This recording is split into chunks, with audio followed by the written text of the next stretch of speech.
So I'm just going to hand you over now to, I think we're going to start with Gareth Watkins, and then Guillaume's going to come in afterwards. So I'll, yeah. Thank you very much, Alistair. First of all, thank you very much for coming along this evening. It's a great pleasure. A little bit daunted.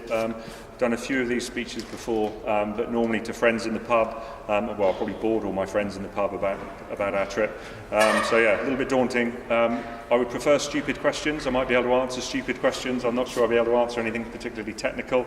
It's probably more about sort of the experience for us.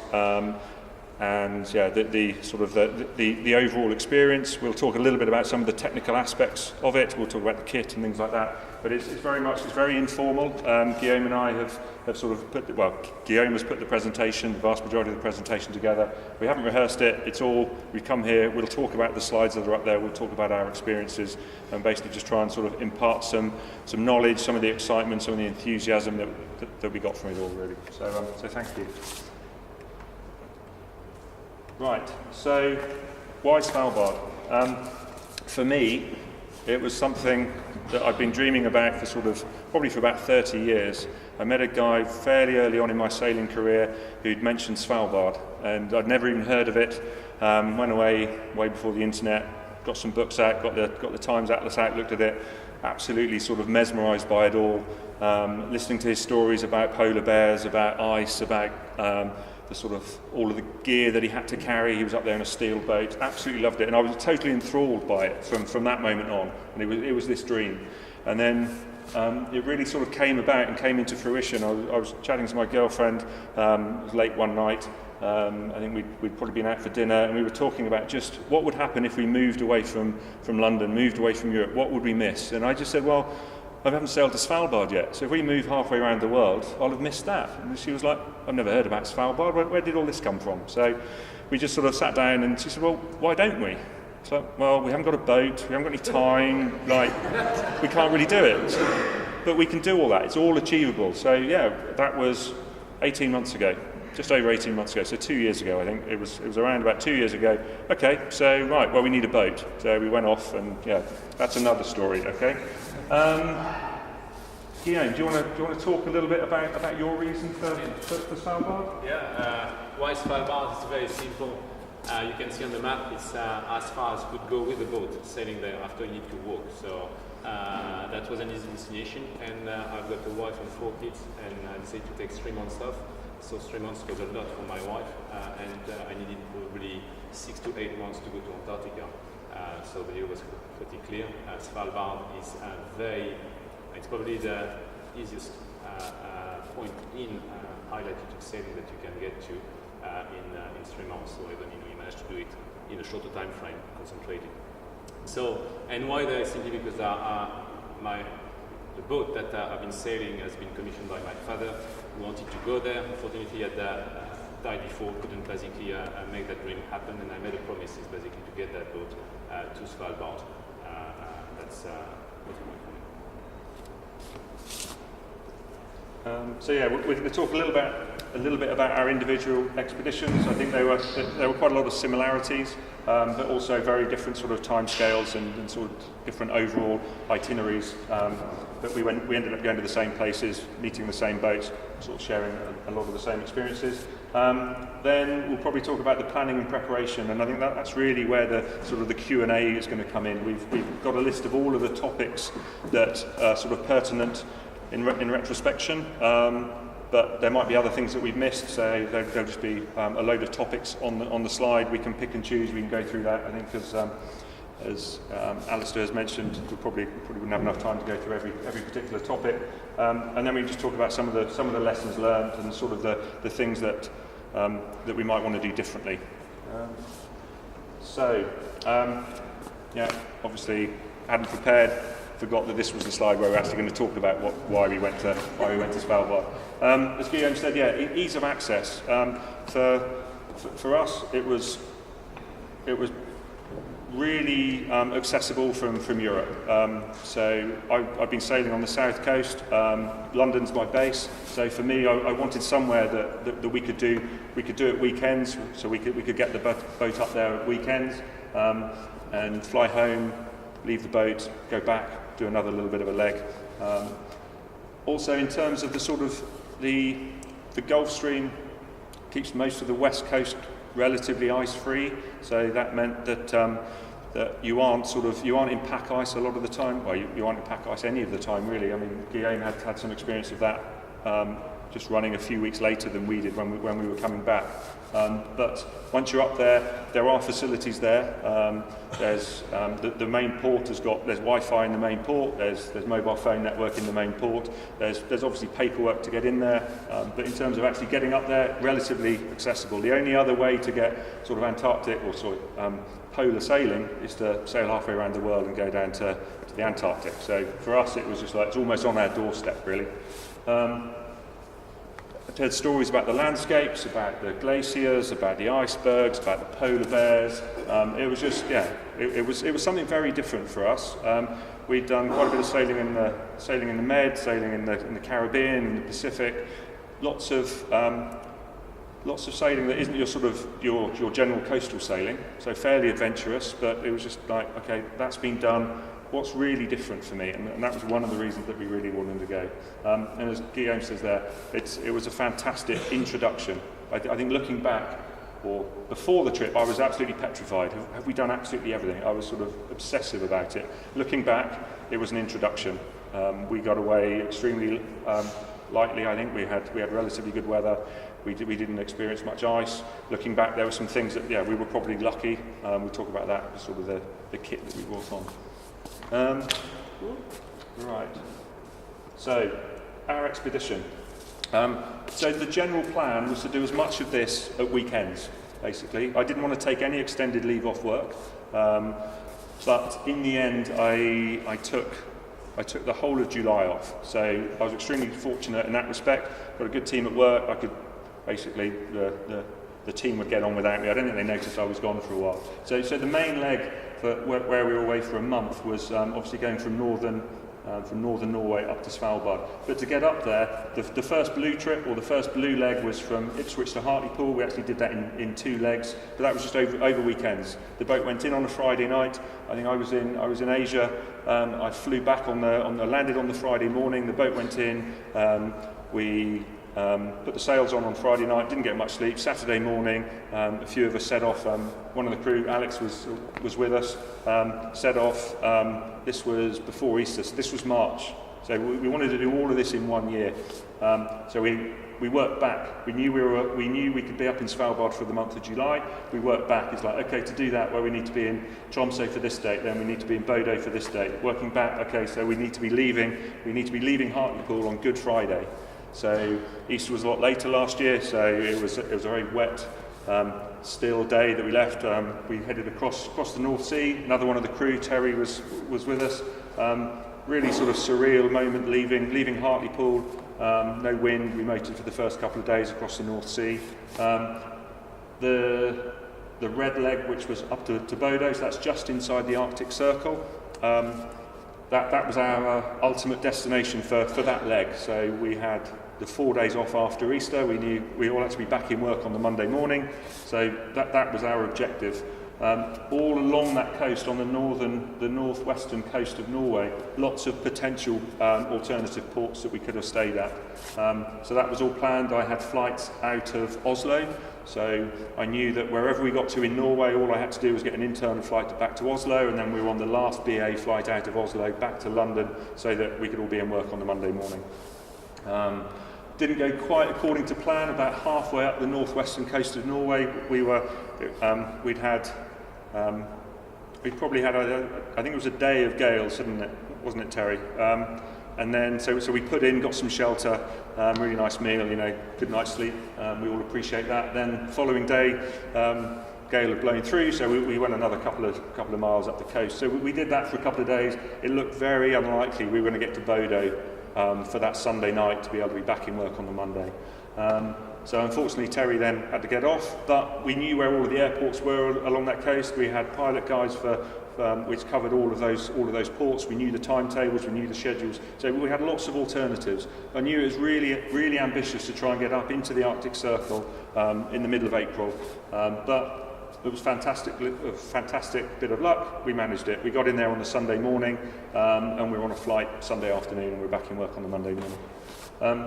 Then went back up, myself and Francis. So actually, yeah, to give you a little bit more background, basically the whole trip was myself and my girlfriend Francis, and then we had other crew that would come in and join us for different legs. We did the Lofoten Islands, so the Lofoten to Tromsø, so that's the sort of the purple squiggle up there. Lofoten Islands, absolutely the most beautiful sailing I've ever done. Absolutely stunning, deserted. We were extremely fortunate in the fact that we had rain on the first day, and then after that it was clear blue skies and hardly a breath of wind. Not great sailing, but a great place to be. Up to Tromsø, then back to work for a bit, and then our big trip up to Longyearbyen in Svalbard. We left. I hadn't checked the forecast because I knew I wanted to go, so we went anyway. Within 6 hours we turned around and we were coming back. Wind was on the nose. Myself and my girlfriend were used to the boat. We sort of had our sea legs. Francis's parents had joined us for that leg of the trip, so they were going to come up to Svalbard, and it was just like, we've got a month to do this. Let's not bust a gut now. Let's turn around. So we then spent another we'd gone out for 6 hours. We spent 5 hours retracing our steps until we found somewhere to anchor. Still anchored in sort of 40 knots, but nice little sort of sheltered anchorage. We all got sleep other than the person doing the anchor watch. Following day, we went up through the islands. It was still blowing a gale outside, so we went up through the islands to just try and we were always about making progress. We might not necessarily be going exactly where we want to go, but it was just about trying to make progress. We knew we were on a really tight time scale because we had flights and other commitments. Set off eventually, 36 hours later, up to Svalbard. That was I think it's about 500 miles, I think, isn't it? So 24-hour daylight. We had probably between 30 and 40 knots of wind most of the time. I think if it wasn't between 30 and 40, it was above 40. It didn't really drop below that. But good progress in the boat. I haven't told you about the boat. It's a Halber Brassie 352. So plastic boat, cruising boat, nothing particularly special, not ice strengthened, nothing like that. But it was an admirable boat, absolutely fantastic. Got up to Svalbard, dropped off Francis's mother. Unfortunately, she had to be back in the UK, and then we carried on and explored the west coast. I don't know how many of you know anything about Svalbard, but for me it was absolutely unbelievable. It fulfilled all of my expectations. From sort of the scenery, just through to the whole experience. While we were up there, I think almost every day I was thinking, oh my God, this is the best day of the trip so far. Absolutely brilliant. Whether it was just sort of waking up in a tiny little deserted anchorage with the mist coming in off the seas, surrounded by glaciers with ice floating past, to sort of going into a tiny little anchorage, and the only other boat in there was this French boat. Turned out to be Guillaume, but yeah, we got over that. And yeah, just everything about it. So if it was the beautiful anchorages, through to sailing through the icebergs, sailing up to the front of a glacier, through to the people that we met, whole thing, absolutely brilliant. So we had just over 2 weeks around Svalbard, certainly not long enough. Came back, dropped Francis and her father off. For some reason I thought it would be a lovely idea to sail back from Svalbard back to Tromsø on my own, something I'd always wanted to do. I'd done a tiny bit of single-handed, but just day sailing. I hadn't even crossed the channel on my own before. So I thought, 600 miles deep into the Arctic Circle. I thought that'd be a great introduction to sailing on my own. The insurance company weren't so keen, so there was a lot of umming and ahhing, and I think I'd made my mind up that I would try and find crew, but I wouldn't try too hard. And then if I didn't find crew, I wouldn't have a choice because I've got to be back in work on a Monday. So, but luckily, one of our friends volunteered. He's not here tonight, but we are still speaking. That's not the reason he's not here tonight. We did that two-handed coming back. We stopped in Bear Island, talk a little bit about lessons learned and sort of the worst part of the trip. For me, Bear Island was the worst bit of the trip. And then back to Tromsø. That was the end of our big marathon. Then came back to work. This was the end of July. Then we then got a boat deep in the Arctic Circle, and I'm at work. I've used up all my holiday. Okay, so I hadn't really thought anything about that part of the plan. It was just get up there, do it, and then and we'll make a plan for the rest of it. So I think I had 4 days holiday left. So again, with some other friends, we tagged it on the back of a bank holiday. Bank holidays are great. You can sort of do as much as you can with a bank holiday. And then we came back through the Lofotens again. 4 of us on the boat, absolutely fantastic. We'd probably done, I don't know, 2,500 miles by that point. That's when we caught our first fish. From that moment on, we caught fish every day. There was something fundamental that we were doing wrong. We'll talk about the lessons learned. And yeah, got the boat back into Bodo. It was the end of August, wasn't it, I think?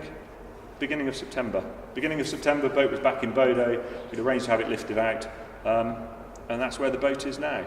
So out of the water, up in Bodo, just inside the Arctic Circle. Plan is to put it back in the water around about Easter time again. And there's probably another whole thing to talk about this year's plan. So a little bit vague, a little bit sort of haphazard, my descriptions of that, but I think more of the detail will come when we talk about some of the other stuff. So I think Guillaume's going to talk about the Boreal expedition. So, I mean, in terms of planning, you can see it's pretty much the same journey. You start from London. I wanted to take 3 months off work. I mounted a charity project to convince my company to let me go for 3 months. I offered my wife some shooting lessons that brought me some goodwill. But what I had to do is to also get, what I chose to do is to get 45 colleagues with me over 3 months as rolling crew, some experienced, some inexperienced, and that was part of a lot of planning. Same thing, you need to plan for flights and so on, make sure people understand they need flexible tickets. A lot of people don't understand that a boat is not like a train, at least a French train. You don't arrive always on time, so it's a bit tiring. It's not something I probably would do again like that, because it's a lot of discussion. I mean, you spend a lot of time doing admin. So, one of the lessons is that it was great to have a team onshore to help you with a lot of that communication. But you could see that we left on the 1st of June from St. Catherine's Dock. We got the bridge, tower bridge lifted for us, which is discovered is a public service, so it doesn't cost anything. We stopped twice the traffic in London. I think they say bloody French, including Boris Johnson. And then we sailed to Edinburgh.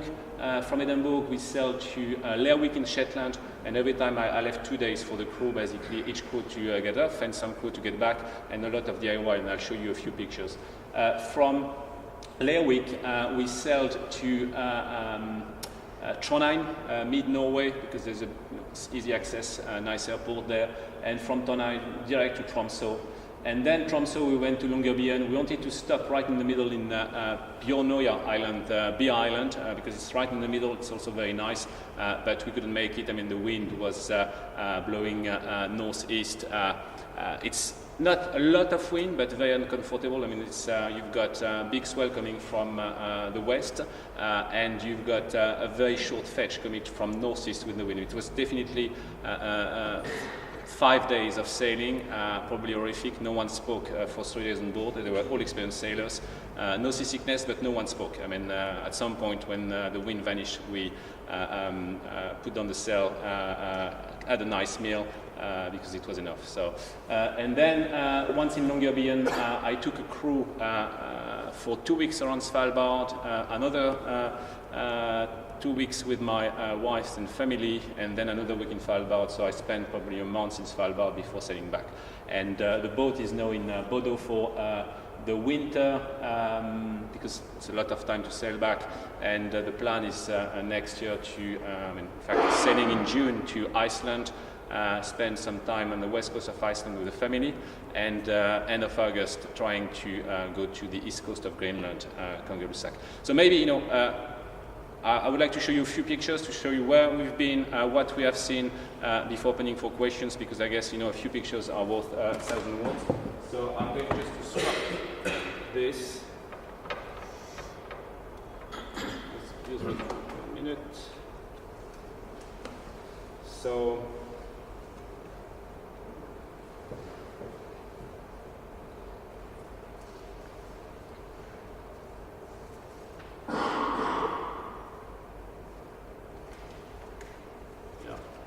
there. So a few pictures that will show you the trip. I think London was a fantastic place to start because St. Catherine's Dock has been the departure of many sailing expeditions. I think the Shackleton 1921, that David Alistair basically can confirm, officially started from the Isle of Wight, but they were before in St. Catherine's Dock, and Arthur Beale, as a matter of fact, supplied all the pulleys.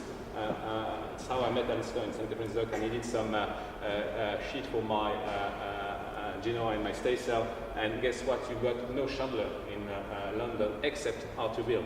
So I spent some time there. I said, I want this, but I don't want them in brown. Give me some other color. And Alistair was managed to turn them around in no time. And then I said, okay, I need a wire cutter, and again, turn them around. And I need basically some nice devil jumper merinos for my wife. Again, Alistair was then back to St. Catherine's Dock, so it was absolutely grateful. But we went through the bridge, a fantastic experience. From there, first stop in Feeder Island in Edinburgh. I've been sailing probably 15 years in Scotland. I spent my honeymoon there, developed with my wife, but never been on the east coast of Scotland. That's probably the nicest place I've seen. It's a bird reserve. It's a very, very nice stop. We had to stop there because beginning on the 1st of June we got a lot of wind and we broke the steering system on it's a Boreal 44 aluminium. So we had only the autopilot. I mean the wheel was basically there was no cable, so it was empty. So I had to do a repair before getting into Marina, St. Edgar's Marina, and getting a welder on board to fix the system. So this was a very nice place to stop. Then you've got, we had a stop in Musa Island, close to Lerwick. Again, lots of birds over there. So the good point about sailing to Svalbard is that you can do some stops that are very nice. I mean, it's a shame that you have to speed through, but the Shetlands you could spend probably a month there. Expect some stuff to happen. We've got reflex system on board. I've been, especially with people sailing with me, being non-experienced sailors and colleagues, my main fear was to have someone overboard, to have a major injury, and to have a major kind of domestic fallout with a fight on board. I spent a lot of time with security briefing and so on, and trust me, it was wise because we had a fire on board on our way into Trondheim. And you can see that chap, Carl, who is the one who managed to grab the fire extinguisher in time to kill the fire. So it's stuff happened on the boat.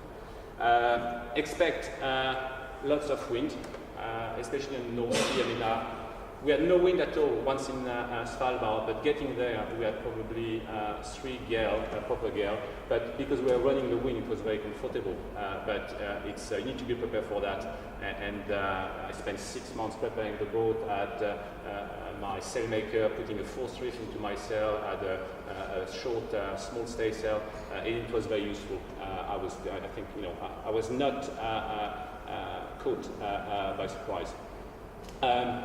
A lot of DIY, you can see, Trondheim, my family came there. Unfortunately, I had no time for them because I had to repair the reflex because you want a heating system when you get there. It's properly cold and wet. Further DIY, a lot of engine. So I think I've motored probably, let's call it over 3 months, I would say 600 hours minimum. So you need to do your maintenance. So you need to prepare for that because once you are in Svalbard, you can not dump the oil anywhere. So you need some containers basically to put that oil and store it. Further DIY, my autopilot failed on the way back from Longyearbyen. So again, bought one. Someone, basically, my brother, who went around the world saying you should have one spare, and it was fortunate, so I could just unplug and put that new one. So expect that to happen. Another very nice stop is Trina Island. This is just between Trondheim and Bodo. It's absolutely fantastic island. You've got just one inhabitant nowadays. It's a stop that you must do. It's been a fishing port basically back in the Middle Ages. It's part of the glacier system. I mean, it's not, there is no glacier anymore, but you can see off the coast of Norway the glacier. It's absolutely beautiful. The big moment is when you cross the Arctic Circle. For me, it was a dream. Svalbard is still very far, but that line, I mean, it's like, I guess, crossing the equator. So you see it on the map, but it was a big moment, and we celebrated it. Getting into Svalbard after that long crossing, this is a picture of Ornsund, which is the fjord where you get the first fjord you can get into Svalbard. It was, I mean, never seen a glacier before. I've seen a lot of pictures from Patagonia. It was a dream to get there, and this is where we probably celebrated. So we had lots of French wine on board. The point is, you can get those wine much cheaper in Svalbard because Longyearbyen is tax-free. Anyway, when you get there the first time you land, you are a bit worried. You've got a rifle. I had no experience whatsoever in rifle. I was probably in this, basically. Gareth can confirm we had the same instructor. Probably ill-advised. I mean, I ended up buying a 375 rifle. You can kill an elephant with that. It's big, it's heavy. I doubt that I would have killed a bear, basically, unless he was just in front of me. So, understanding, I mean, you land on that beach and you think that you've got bears everywhere looking and stalking for you. So, you got guys who say, stay close, and then they go all over the place. And then you say, okay, fine, you go behind me, we'll try that rifle. And then you forget that you don't press the trigger on the rifle, you squeeze it. So the first shot is boom, you don't even know where it's going. So practice, because the day you need it, you don't want that first bullet to go, because on those rifles you got 3 bullets in the magazine. You can put 1 live. So same thing if you see a bear, the warning shot is 1 bullet less you have to kill the bear. So I think the practice is good, especially the bear is never very far. I mean, you don't see it always close, but you can see this is 2 o'clock in the morning. You can see the picture was taken at 2:25 in the morning. You see the pawn of that bear, and you see the tracks. And then you say, okay, fine, we'll go back to the boat, get the rifle, and you speed back, because they look fresh to you, and you say, that stuff is probably smelling me. So, got my wife and the kids, and you can see that makes the trek a bit stressful. So I was playing with the kids on snow path, and my wife was basically there with a rifle, a bit worried, ready to shoot anyone or anything that would come close. So again, you need to be a bit careful. Fantastic places to look at. So Polypinton is where you can see the walruses. Again, you can be very close. A lot of those fantastic pictures are courtesy of a friend of mine who is there. We even flew a drone to a lot of those places. We lost the drone 80 degrees north, fall in the water, they don't float. But fantastic pictures and films.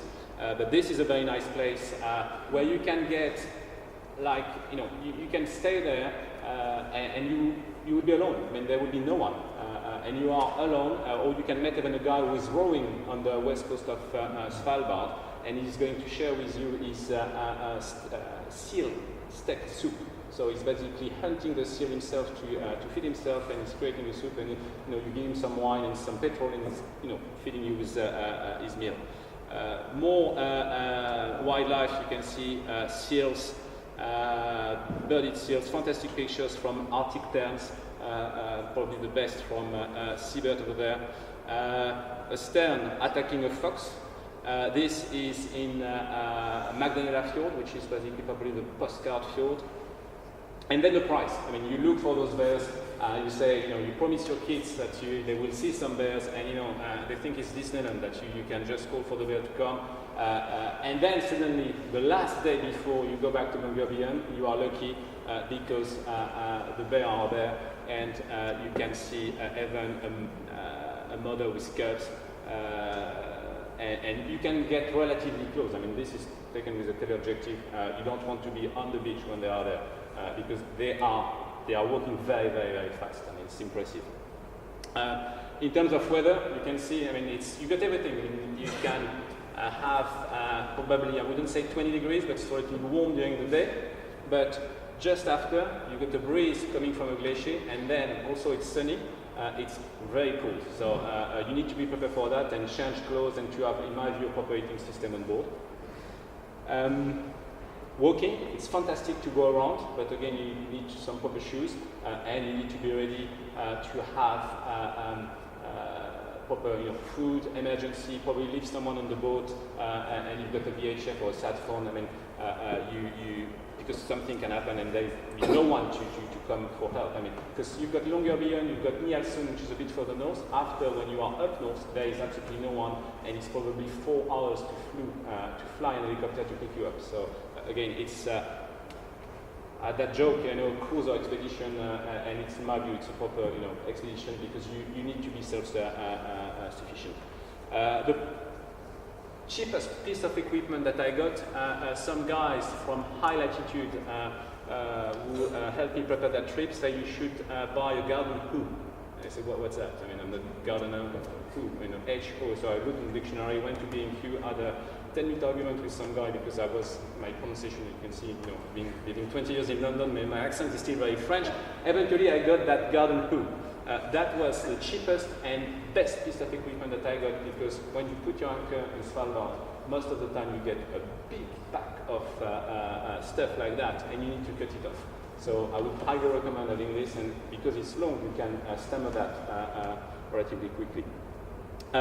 So we went all around Svalbard. We ended up in Murchison Bay, which is basically this other island, Northern Bay. We wanted to go around Svalbard through Barentsøya and Ejegoya, where you got a lot of bears, but there was too much ice and we had to backtrack because the sun was the part between the two islands was completely frozen. Still, it was late mid-July.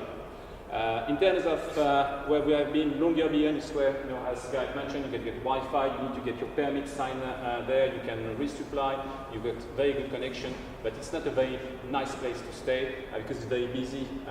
They don't have a proper marina, and here you will be bumped off very regularly because there is a cruise boat coming in and you need then to go anchor and then need to go back and so on. But it's the only place where you can get diesel easily and water is easily a part of Nielsen.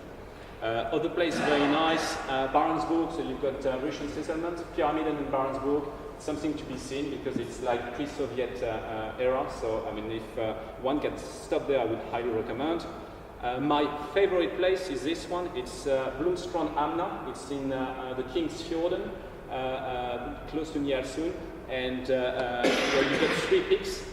That was the most beautiful place in my view. I mean it's absolutely amazing because you've got a system of 7 different glaciers falling into that fjord. When we went there mid-July, there was no ice. When we got back there 2 weeks later, it was full of ice because the glacier was starting to calve, so it was a bit difficult. Again, one lesson is be careful because if you don't, you think that it's quite sparse, and eventually you reach the big bergy bit, you go over and you damage your propeller. So you need to be careful because ice is there, even if you think that you can easily go downstairs, get a cup of coffee and come back. By that time you're on the ice. This is Magdalena Fjord. It's probably the only place where we've been more than 5 or 6 boats at the same time anchoring because there was a lot of wind, so everyone scattered there. There was not much mooring south or north, but that was the only busy place. I mean, we were 5 boats. Met some of the French guys who've been sitting in Greenland who say, there are too many people there. But compared to what I've seen in west coast of Brittany, it was very deserted.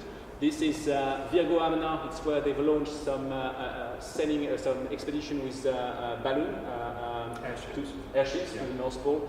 You need to get a special permit, but it's worth because it's probably the only kind of artifact that you can find. I mean, it's not a cultural place. They will leave it being destroyed by time and ice and bit by bit. They won't preserve it, but it's a nice part to see.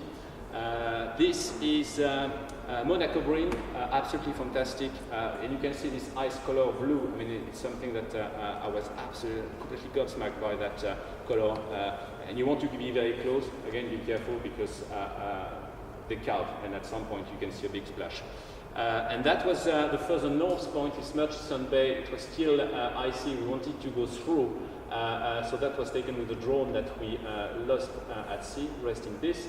But we couldn't. We tried to. That was my second contact with the ice. We tried, and you can see this is basically sea ice, frozen. But we tried to go over, so you don't break it. You put the boat up the ice, and then it's crushing, and then you go again. Eventually we stopped and we decided to go back to on the west coast. But that was, we saw no one on that part. There is one old Arctic base that's deserted, and where you can see that, which is quite interesting, you've got a pack with some beer left, and you can take it in desperate need, but you need to fill it back. So, and you may see those guys, Sisselmannen, so they are, you've got 6 Sisselmannen, they are officers in the summer in Svalbard, so you've got 2 in the south, 2 in Longyearbyen and 2 in the north, and they are there to basically check that sailors coming there don't do anything foolish, that they've got their permit and so on, because there are some places when you cannot land. They are very helpful and very nice to talk to, because you've got always a pair. One is a scientist and another one is a policeman. But they check on you as well. They want you to check that you are not doing something stupid. In terms of equipment, I mean, the radar is a nice thing, because when we sailed back, there was a lot of wind from the east, a gale the week before. And sailing back, we had a lot of pack ice coming from the south point of Svalbard, so which means that we had to go south and then go for probably 10-15 miles west before going south again, and 10-15 miles west and so on. And this is basically what we had to face. So we got close, couldn't go, so west again, got close to a moment. Eventually, we didn't see it, but we got trapped between some kind of V-shape. And it was very long to get back, and it's where the radar helped us to see that there was a small opening, basically, at the end of that V-shape. So that was a nice part to finish. And that's it for the pictures, but fantastic trip. I would highly advise. The only problem is that once you've done that, you want to keep going. So I need to reconcile myself getting back at work on the 1st of September. All my colleagues are joking, because my only thought is basically to go to Greenland, to go to Antarctica, and I haven't found a way to create a business of that kind of trips, but if I could, trust me, I would. I can't remember what the next slide is. I think that's Questions and you would want to say a bit about crepes and... Yeah, why not?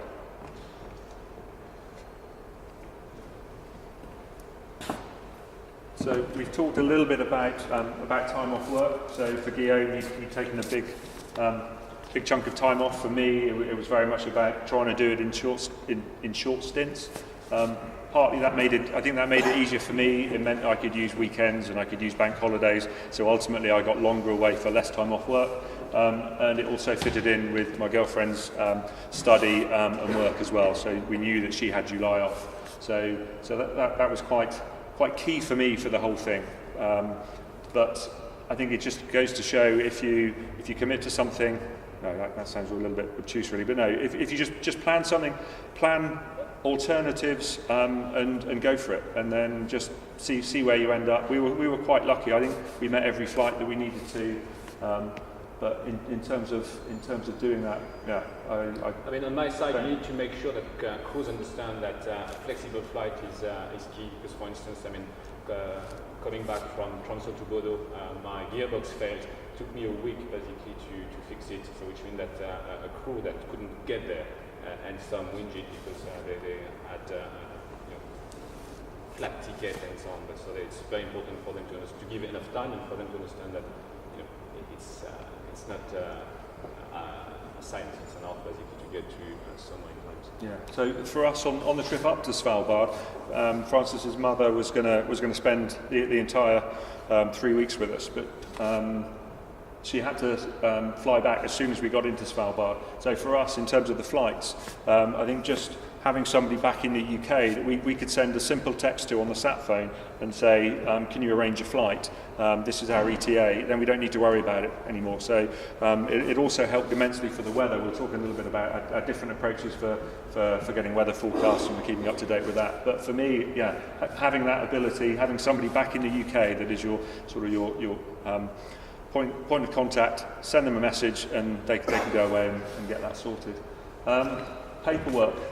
So sort of the planning and the paperwork, for me, that started about a year ago, really. That's where we first engaged with the Sysselman. So for those of you that don't know, the Sysselman is like he's sort of like the mayor of Svalbard. He's the governor. And you need permission from his office to go and visit. And there's certain requirements that you've got to fulfill. You have to have a rifle if you're going ashore. You need AIS. You need EPIRBs. Insurance, a bond, insurance. Search and rescue insurance, so they need to prove that you got that. Yeah. I mean, it's not, you need to basically show some preparation. I mean, they are not trying to prevent you from going there. Simply, basically, they don't want you to have to fly the helicopter all the time. So they've got 2 helicopters in Svalbard. They've got a Sysselman boat, but they don't have. I mean, it's not a proper search and rescue. So you don't have the RNLI every 20 nautical miles. So that's their problem. Firearms certificate. So yeah, as Guillaume said, we were both taught by the same instructor. He was an elephant hunter. He was ex-army. He was basically, if you see a polar bear like quarter of a mile away, right on the hill, if he looks to you, kill him. If he starts walking towards you, kill him again. And it was basically. And when you get your permit, basically the lady officer from the Sysselmannen say, okay, you are aware about the polar bear policy. You say, yeah, I kill him. I say, actually not. I mean, you are not supposed to kill a bear before it's 20 meters close from you. So the guy basically told me that at 150 meters I kill that bear. I say, no, I mean, you don't want to do that because there will be a check, they will take that crew. I mean, they treat it as an homicide. And they don't like people killing the bears. Yeah. There's a fine, I believe, isn't there? Yeah, there's a big fine, and so again, it's. I'm still not convinced about the rifle we had and the practice. Clearly, I think it's better to make sure that when you go ashore, you don't want to meet a bear, plain and simple. I mean, yeah. So we spent quite a bit of time. We actually spoke to the. I think it was the Arctic Forum, and they had put together a polar bear policy, basically. So how you engage, and the first thing is obviously if you see one, okay, retreat back to your dinghy, get off the shore, and get back into your boat. If it starts to come towards you, or if it traps you, you can't get back to your boat, and the first thing to do is to sort of stand up tall and make a lot of noise. If it keeps coming towards you, then throw your hat or throw your gloves.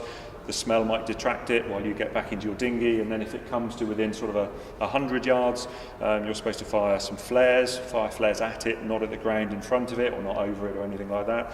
And then, yeah, as Guillaume says, final action is to shoot it. And there's we were given lots of advice about where you aim, and then what you do once you've shot it, how you approach it, and if a bear's going to get up wounded, this is how it'll get up, so you need to come around from this way. So for me, I think that the whole polar bear concern was probably one of my biggest worries, and as Guillaume said, having the instruction at Holland in West London was invaluable, and it extended the whole process as well. It extended the entire adventure for me. All of these things that were going on back in the UK, meeting Guillaume, fantastic assistance from Alistair as well, from all of the people that we met, it prolonged the whole experience. Coming here, talking tonight, I'm sort of reliving the whole story again. Just one thing on the bears, I mean, and something I realized that I made a mistake, for instance. I mean, we did a lot of walking with the first crew, with the kids as well, and then we ended up talking to a guy who's been living there for 13 years, a Swiss guy in Nialsund. When we explained that we've been walking around and so on, not worried about bears, he said, and my wife was horrified, because I say, my conception is that a bear wouldn't walk on... yeah, you see that... you see a bear walking on the beach. And in fact, they go wherever. So you need to be careful. You need to be careful because these guys say, it's not because the ground is uneven or you got sharp rocks, because the rocks explode with the cold.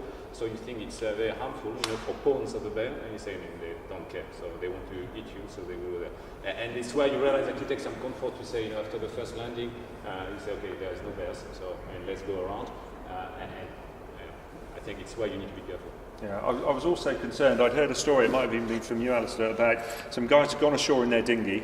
They had the gun, they had the flares, they'd gone off, they'd followed all the protocol, and then when they come back to the dinghy, it'd been torn apart by a polar bear. but then you're stood on the beach, okay, and your boat's in the freezing cold water, and you've got a gun, and there's 4 of you, and it's like, okay, now how do I get back to the boat?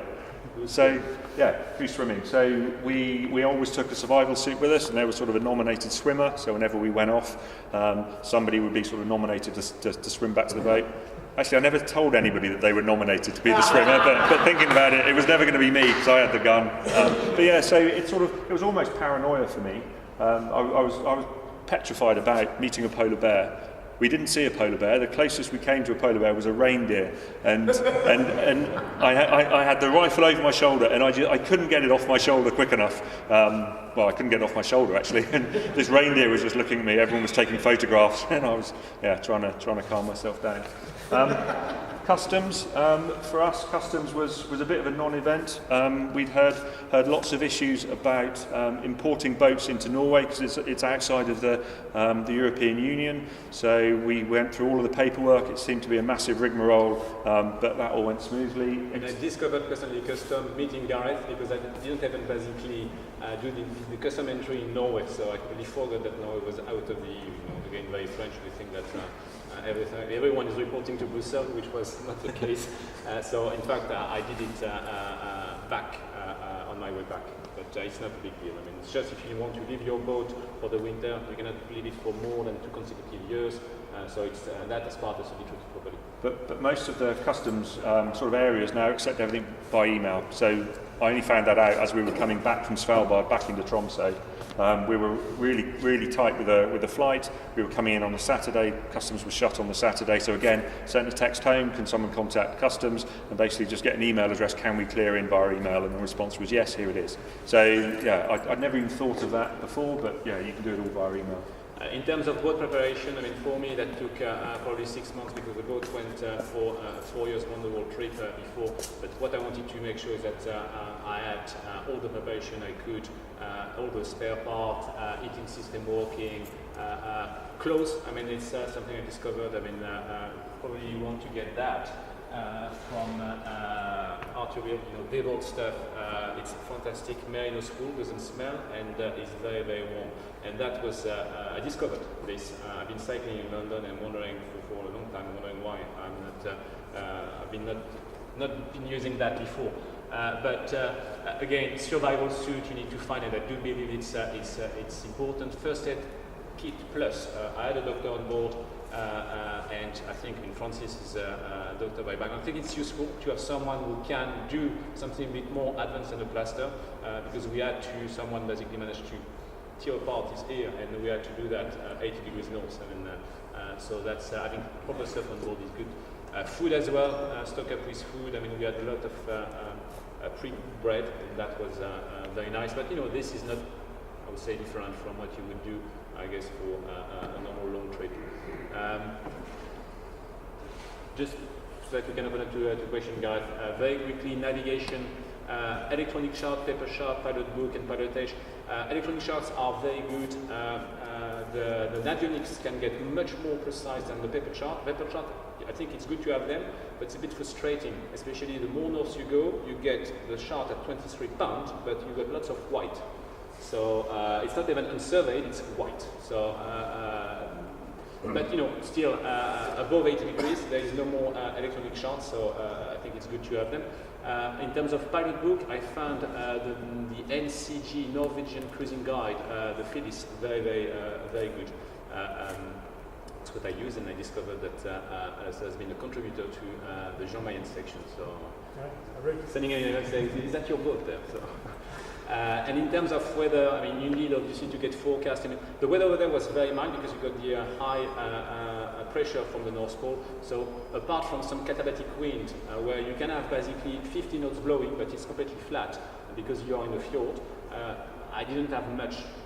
No. We had maybe a week together with probably 40 knots, but it's nothing like big swell and so on. It's relatively, I would say, gentle. We had strong winds crossing between the mainland and Svalbard, both going north and coming south. But yeah, around sort of Longyearbyen, it was flat calm when we were in Longyearbyen. As Guillaume said, it's all the katabatic stuff, and a lot of the places we wanted to go happened to be at the snout of a glacier. So generally, air cools comes howling down off the glacier, 30, 40, 50 knots of wind, and generally you want to go where the wind's coming from. So I think that was probably, for me, that was the most tiring part of the whole trip. There were 3 times, and it was just a case of a 36-hour sort of slog to get up there, engine on. And the distance can be quite long. I mean, it's a bit frustrating because you sail, you are full mainsail, you go in front of the glacier, you need to take 3 reefs, then you go beyond the glacier, full mainsail, so at some point you motor, and that's why you need to load to get a lot of diesel. In terms of ice, I mean, I think you can get through the sat phone, the iridium, it's quite hard, so you need basically someone who can really condense those files to send it to you. Again, Siebert here basically helped me and set up basically a FTP server, I'm not sure, you can ask him, but where every day I got the ice chart and I could download basically the one I wanted, the last one would always come first. I mean, it was useful for the northern part because on the west coast you won't have any ice and you don't even basically got iceberg. I mean, the first time we saw a small growler, we thought it was an iceberg. I mean, it was probably higher than this. So you don't get a lot of ice until you get to the north part, and the north part what you're going to have is basically pack ice more than proper bergs. Yeah, that's it. Any questions or? Yeah, well, that's been amazing. Of course, these are huge trips they've been on. There's so much to talk about that it's impossible to have 2 people describe this in that 20 minutes we've allowed them. But it's good that we've got a bit of time left, half an hour, to fire questions. Whether we just go random or concentrate on boat and gear and then move on to other stuff, maybe we just go random. Can I just firstly ask a question of you? How many people have sailed up into the Arctic, or not necessarily sailed up into the Arctic? So we've got a fair few experts here. But please, as I say, don't be shy. If anyone's got a question, they might feel it's stupid. It's good fun. So should we fire off? Who's going to kick in first? It's a Boreal. It's a 44-footer in aluminium. You can be comfortable with 6 people on board. I mean, it was the nice thing is that these boats, you got a kind of doghouse where you watertight door, so that was very useful, especially on between Tromsø and Longyearbyen. It was very, very cold because of the wind, and the crew was very happy to be inside. So, I mean, 2 guys insisted basically to steer the boat. That lasted for 4 hours until they backtracked inside. So on the size of boat, were you both happy with the size, or thought you wanted bigger or smaller? Or? The problem with boat, you always want bigger. So you see the boat next to you, say, geez, it's big, it's nice, you've got more room, and the bigger, the more expensive, and the more trouble. So again, I think size, you did it with a smaller boat. The point is to get there with, you need to trust your boat, it's what's important. I don't think the size matters for that part. My view, I wanted to go around Spitsbergen, so knowing the ice condition, it was comfortable to have an aluminium boat with a watertight. I mean, I've got a watertight compartment, an icebreaker stem, watertight bulkhead at the back. That gave me some comfort. I mean, I can stammer the ice without too much problem. But size, I don't think. Yeah, for us, 35 feet. As Guillaume says, it would be lovely to be bigger, but budget didn't allow it, time didn't allow it. So yes, it performed admirably. I would have much rather do it in an aluminium boat, which is why we never really entertained doing a circumnavigation of the islands. It was always stick to the west coast, relatively ice-free. We had a few days where there were some spots of ice, but nothing. There was no pack ice. I think that was luck more than judgment. That being said, Bob Shepton has done the Northwest Passage in a GRP boat. It's a 33-footer, so I mean, again, taking a lot of people on board. Yeah, can be done. Don't know whether I'd want to do it. Actually, yeah, I do want to do it. So. Just building on that thing, Gareth, I was a boat was a 352 about the same time you must have bought yours. Oh wow, nice to meet you. I was amazed to see the pictures of your boat by the ice there, and I managed to see the west coast of Scotland, but proud as I am of that, I wondered what modifications might you have made to yours that I would use to consider before I took Very little actually. We were quite lucky, so had a really good heater, had an Eberspacher heater on it, had an Autopilot 6000, Autohelm 6000 on it. I think the only thing that we did was install an AIS transceiver, Class B transceiver. We've got the inner forestay on it, don't know if you do, so we use that pretty much for the majority of the trip from Tromsø north. So the forecast was heavy weather, 7s, 8s. So we were under canvas for a little bit, but we rolled up the Genoa, took the sheets off, lashed the sheets down, used another set of sheets, and just went with the sort of not necessarily a storm jib, a little bit bigger. It's a large cut storm jib basically, and just flew it from that inner forestay, 2 reefs, maybe 3 reefs, and the boat was fine.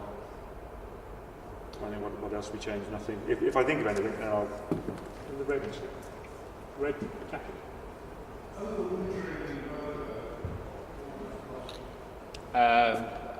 I don't know. I'm still waiting for the invoice. No, if you stay in the water, it's sorry.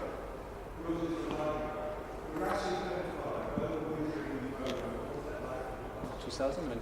Yeah, £2,000 around about that. To have it lifted out, scrubbed off, and just left on in a cradle, and then put back in March is about. I think it's just over £2,000 I budgeted for that. Yes. I'll tell you when it goes back in, but at the moment it's okay. Yeah, I mean it's strange. Your boat's extremely well protected in that yard, isn't it? It's tucked away right in the corner. I'm a little bit concerned now. I was out there at the weekend, and where the boat is at the moment, it is quite exposed. No. So I went on the sort of the misconception that in Norway you have the option to put your boat in a heated shed. I'd heard these stories about heated sheds. I got up there. The harbour master took our line, and I was sort of looking around and said, so where are all these heated sheds? And she said, no, that's in the Baltic. It's only in the Baltic where the water freezes. That's where they have the heated sheds. On the west coast, Gulf Stream keeps it all ice-free. A lot of the boats are kept in the water throughout the winter. Most of the boats are, there is probably in Bodo 10 foreign yachts there for the winter. Half of them are still in the water, half are ashore.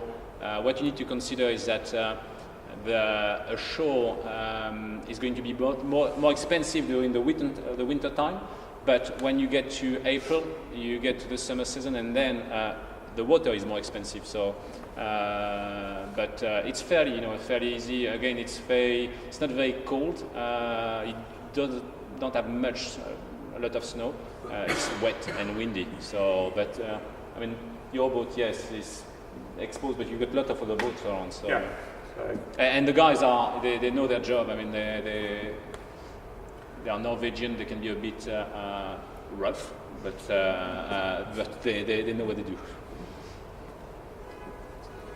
Yep.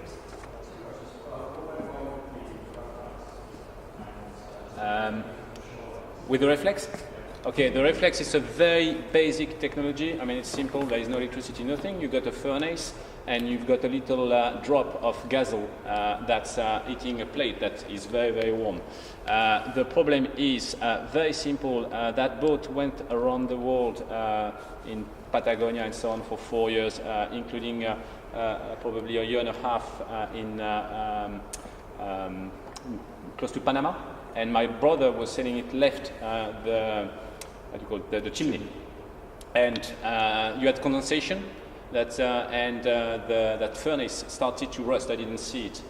And what happened is eventually you had too much air, so you had lots of little holes in that furnace. And at some point I was getting into, problem with the reflex is that you need to manage, it's a love-hate affair.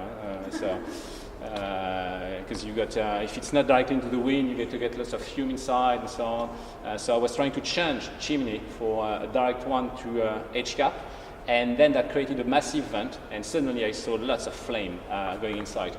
So just grabbed a fire extinguisher, but it's a lot of smoke. I mean, it's very impressive, and you can see that, I mean, in your mind, the boat burning very quickly. So that's what happened. It's basically, probably it was not properly maintained. What Reflex says that you should dismantle your Reflex probably every 2 years. And it's fairly easy. I mean, you unscrew with a driller, you get rid of the pop rivet, and you know, the guys at Reflex are very, very helpful. They managed to send me the burner pot and so on at no extra cost. Also, it was basically sent to Trondheim in 48 hours. And then, but you need, you know, you dismantle, you screw back, and it's working perfectly. You mentioned something about shorelines or something.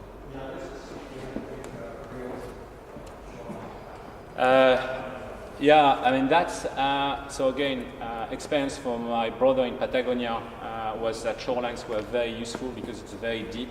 Because I was still going to take some colleagues, I wanted to get some kind of proof that my plans were sound. So I got in touch with the guy from High Latitude, which I was a consultant for expedition preparation, and he said that would be useful mainly for the Lofoten part or in Norway. And I thought they were beautiful. So, I mean, I convinced Alice to give me 2 big reels. I didn't use any of them in Svalbard because you can easily anchor. I used them a lot in the Lofoten, pretty much all the time, because you want to get into very small cracks, and then you don't use your anchor, you just move to the shore. So, but that was very convenient to have them on reels, because I could go in the dinghy, take the reels 200 at 2 times 200 meter, and off you go. So that would have been our ideal solution, but we just didn't have the room on the back of the boat for that. So we ended up, I think that this was one of your suggestions. We got, you know, those Sainsbury's bag for life. So the big orange bag with an elephant on the side. So we basically just flaked 100 feet of line in there. Yeah. Yeah. Yeah, you want actually, floating? no. I mean, as wasn't. As was just multi-pro, because we wanted to use it as an anchor line as well. And mine was basically the blue stuff that floats. Again, I think that's it's relatively cheap. Bought it on eBay. Again, it was, you could do without. It was only useful for the for Lofoten. Clearly, Greenland, it can be useful. In my view, can be useful definitely in Patagonia, where you use trees and so on. And what anchor did you have on the in respect to anchors, I've got a Rockna, which, because we, for many years on former boat, we had a Delta, but we had a lot of drag, especially on when you've got weed on the bottom. The Rockna was perfect. The guy from High Latitude, when he saw the Rockna, which is one size over the 44, say, oh, you know, I would have been one size up as well. So yeah, the problem that, you know, even when I'm getting into a harbor, the guys saw that big Rockna and they are afraid. So, I mean, one size up, yeah, it's good, but then you need to get the windlass to winch it. And I wanted to have 100 meters of chain, but the issue is that if I've got 60 meters or probably 70 meters of chain down the bottom, which happened to us one night where the boat dragged. We moved 60 meters in 10 meters because there was lots of wind, katabatic wind, and in the middle of the night we had basically those 60 meters just below the boat, not touching the ground. And then you got no choice that going back to the shore, wait for your anchor to drop on the shore, windlass, go further and further, because there is no, you know, even a big windlass, 2600 watts is not powerful enough to bring that back.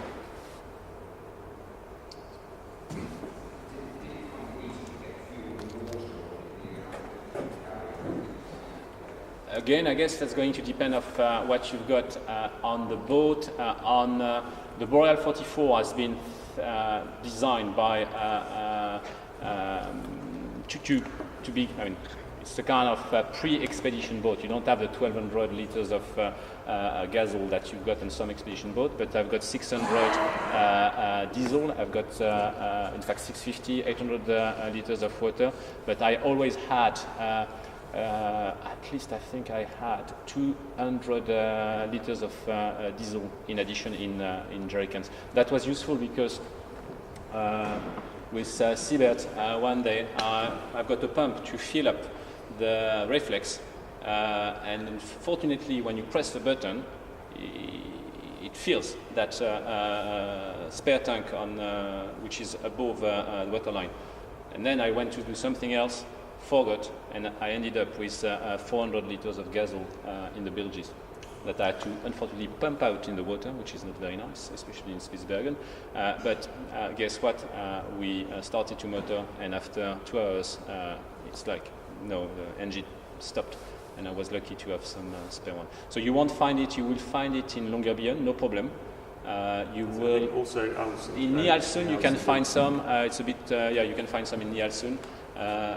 It's not as convenient, but you can find some. After, there is nothing. I mean, so we pretty much, we had, I think, 250 litres in our main tank, 100 litres in a secondary tank on board, and then we had 100 litres in the big yellow plastic jerry cans, and we just filled up at every opportunity. There was one opportunity that we missed. I thought, oh, it'll be fine, and then a day later, no wind, we'd been motoring for 24 hours, and I'm suddenly thinking, well, hold on, yeah, cutting it a little bit fine. So yeah, it wasn't a problem for us. We were really lucky. We managed to sail all the way up to Svalbard, and we sailed all the way back, and then going around Svalbard. Yeah, no real problem at all. yeah. Yep, at the back.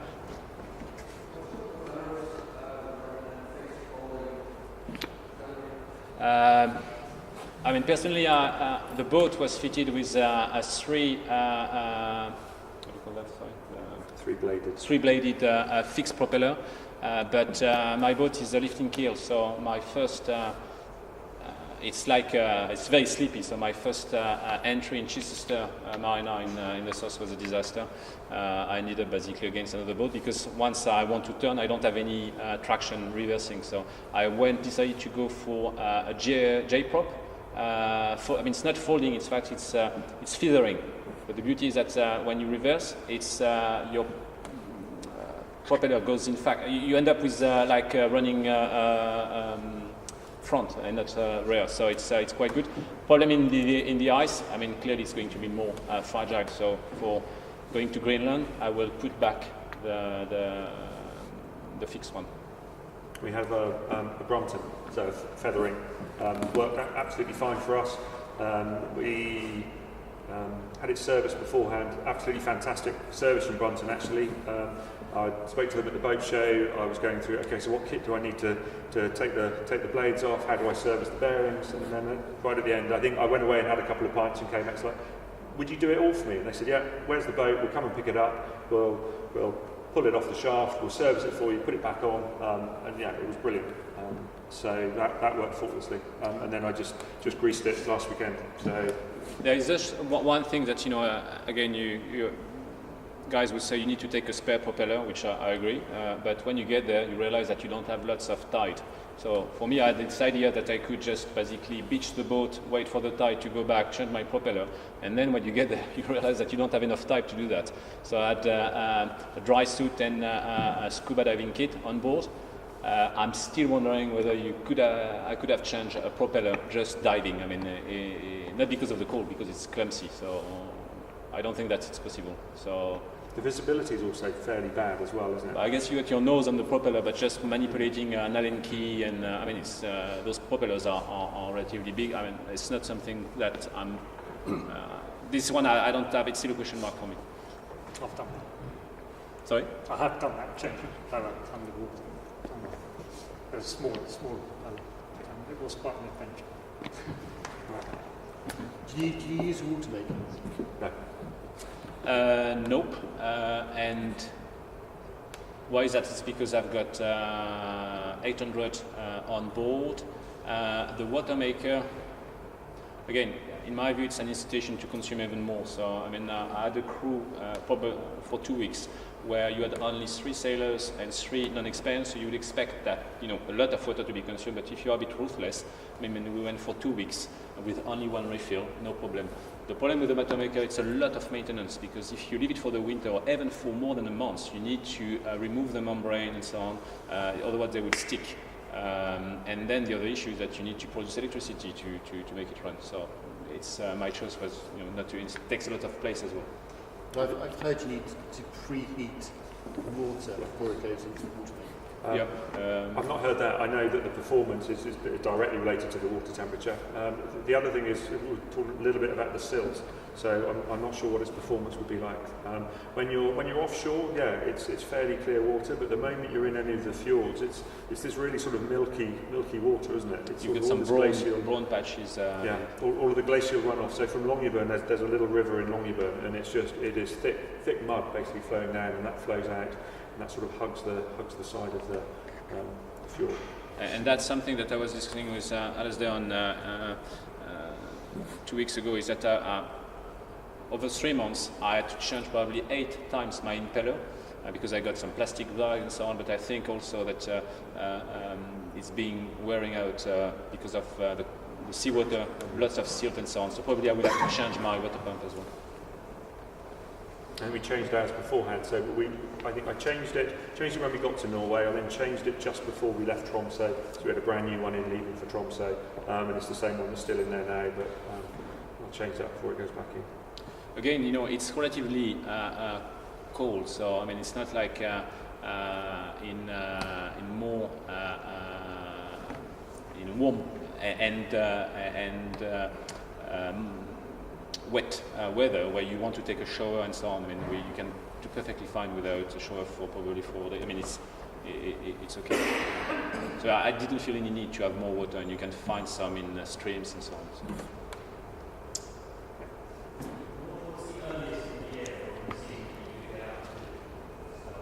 I would say mid-May. We got there on the 30th of August. We had no ice at all. I was expecting you read the book and they say that you can have some pack ice coming from that part, basically.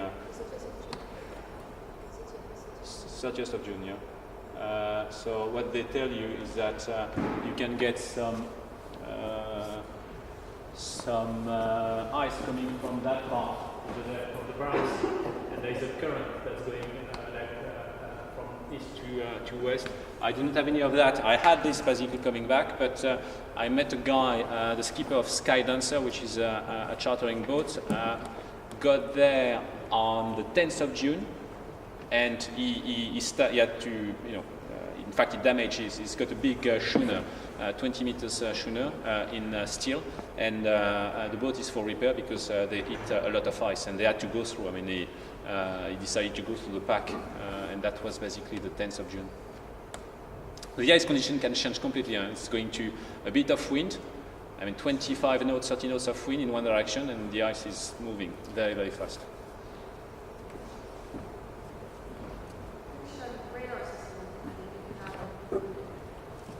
Personally, I've got a big Furino, which is completely independent of anything else. So it's just do the radars. I mean, what I found on the boat is the less electronic you've got, the more time you spend enjoying the rest. Otherwise, it's a lot of maintenance. There was also some stories that, but I think that is fixed. When you've got a radar system that's connected to your electronic map, when you reach 80 degrees north, the old stuff is gone because there is no map, so the system doesn't understand there is no more map. So you lose both the map and the radar. I think that has been fixed, but it's a big, powerful one. It's very useful, I mean, because you got fog, we had fog, and on the way back we had lots of ice as well. So I'm sorry? Was there much fishing? Other than us trying to fish, no. I mean, I had some, on the way back I had some, but you try to call these guys, I mean, the Russian trawlers, a lot of Russian trawlers in the Barents Sea. You call them, say, you know, you see some ice, so you want to engage with these guys and say, you know, can you tell me whether there is further ice, basically? And the guys say, he's in the middle of the ice, I mean, it's clear. I've got ice all over, and he's 5 miles from you and say, what ice, what ice? I can see no ice. So a bit of traffic and not very helpful. in Tromsø, if you look at all the fishing boats up there, they've all got Verona. There's not another, just every single boat has Verona. It seems to be the most reliable. The which one? Verona. Fiona, yeah. Yeah. So we use a Grey Marine, just integrated with a standard Grey Marine chart plotter. We didn't use it an awful lot, we used it in the fog, and that was about it really.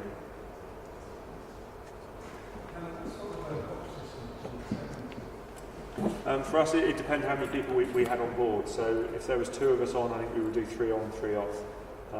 If there were 4 of us, we would do 2 on, 6 off. Seemed to work okay. We spent most of our time, if you're on watch, you're out in the cockpit hand steering. We found that worked okay. Although it was cold, I think the coldest bit was probably in April when we were trying to head up to Bodo. Because obviously it's earlier in the year, it's dark, and it's wet and it's damp. But from Tromsø north, although we had quite a bit of water over the deck, so it was still quite wet. But it was 24-hour daylight, so it suddenly makes a big difference, and you don't get that chill at night. So although it was in the Arctic, we were sailing in the Arctic, sailing around icebergs, it never felt bitterly cold. Obviously, as we said earlier, there's no such thing as bad weather, is there? It's just an appropriate kit. But it was manageable. I would never say, you need to be really careful about the cold. So sort of at night, thermals off, jump into bed. You just have to get into bed pretty quickly, that's all. But and just sleep under a normal duvet. Occasionally we had a sleeping bag as well, but it was all manageable. I think people colder who have just kind of flown up and you change crew, if you're sailing up, you get used to the temperature going down day by day. It gets a couple of degrees colder, so you get used to the temperature just as natural. Just as you go south, you get used to the heat. But when people fly in, they're shocked by the temperature. So you're sitting there thinking this is fine, but the people who've flown in. And as soon as you get some wind, it can be pretty nippy. So it's a good cold wind, and it's amazing. You can move very quickly from. It's not 25 degrees, but we had 15 degrees, and then suddenly you've got sub-zero. So, but you've got again the Mariner's Wool. I would highly recommend. It's very, very effective.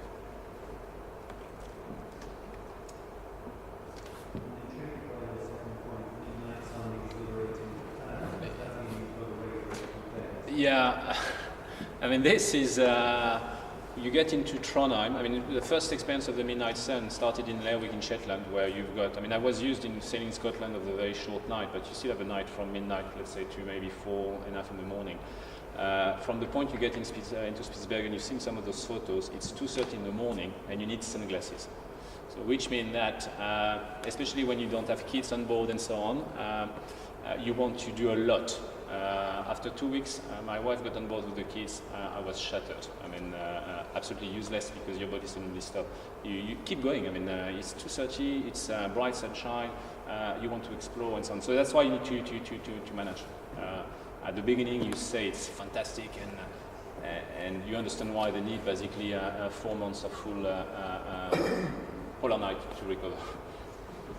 We had exactly the same experience. So there was one particular night we were trying to just do one more trip. There was one more place we wanted to go to, and we got ashore at about 2 o'clock in the morning. And normally, if you arrive anywhere at 2 o'clock in the morning, anywhere else in the world, it's just like, okay, so time to go to bed, let's get some sleep, and you wake up and be in this new place. But because it's daylight, it's like, no, let's go and explore. So we found every now and again you'd have to try and reset your body clock and sort of try and go to bed at a sensible time, have a good night's sleep, and then get up and do stuff. But it's just that excitement and all the new stuff around there. So yeah, just trying to reset. But that makes the navigation very, much easier. We were together in Magdalena Fjord, where there was lots of wind from the east, so the glacier started calving, and most of us had to get up at 2 o'clock in the morning to look. And basically, I was the last boat, so receiving all the ice. So we had to spend 4 hours pushing back those big growlers. The fact it's 2 o'clock and full daylight with some sun make the experience a bit more enjoyable. So I don't think that's it's a lot more enjoyable if you're in an aluminium boat. Being on a plastic boat, it's a little bit less enjoyable for me. But and it was quite funny because all the guys on GRP boat were up. I was up as well, but you had 2 Polish boats. The guy didn't even wake up. There was no one on deck during that episode, so it was quite funny. But again, because it's full daylight, that makes the navigation. Even if you need to leave mooring in a rush, it's not like you live in the dark. The only thing that could happen is to have fog. But probably if you need to leave, it's because you've got some wind and you won't have fog. So. Any more questions? Well, it's about time, so it's pretty good timing if you have run out. Have you got any extra little top tips just to finish us off? For me, I suppose it's about being able to share the experience. So for us, my parents flew up to Tromsø to wave goodbye. For me, that was a really nice thing for me, but it was a wonderful thing for them. It felt as if they were involved. AIS meant that they could track where we were going. We wrote a blog.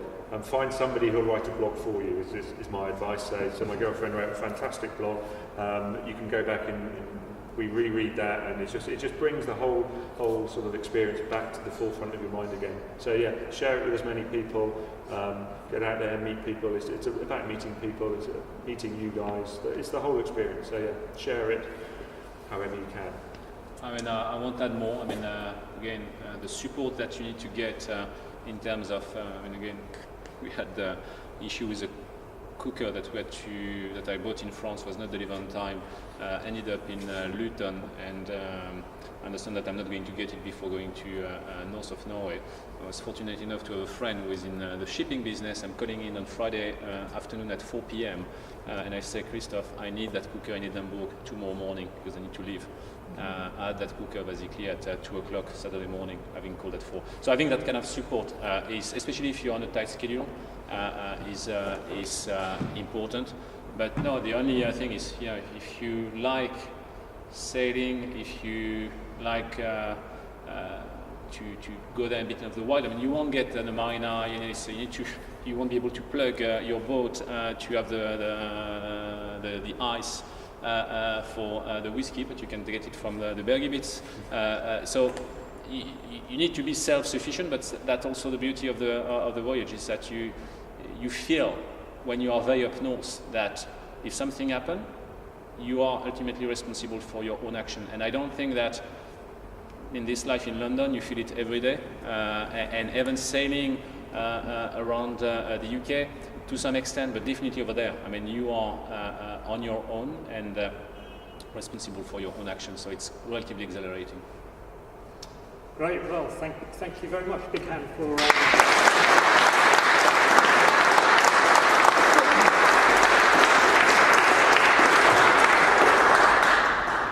We'll send out an email to everyone giving details of this forum site that Will's going to set up for us. If anyone's thinking of going for a beer, is the pub landlord here from the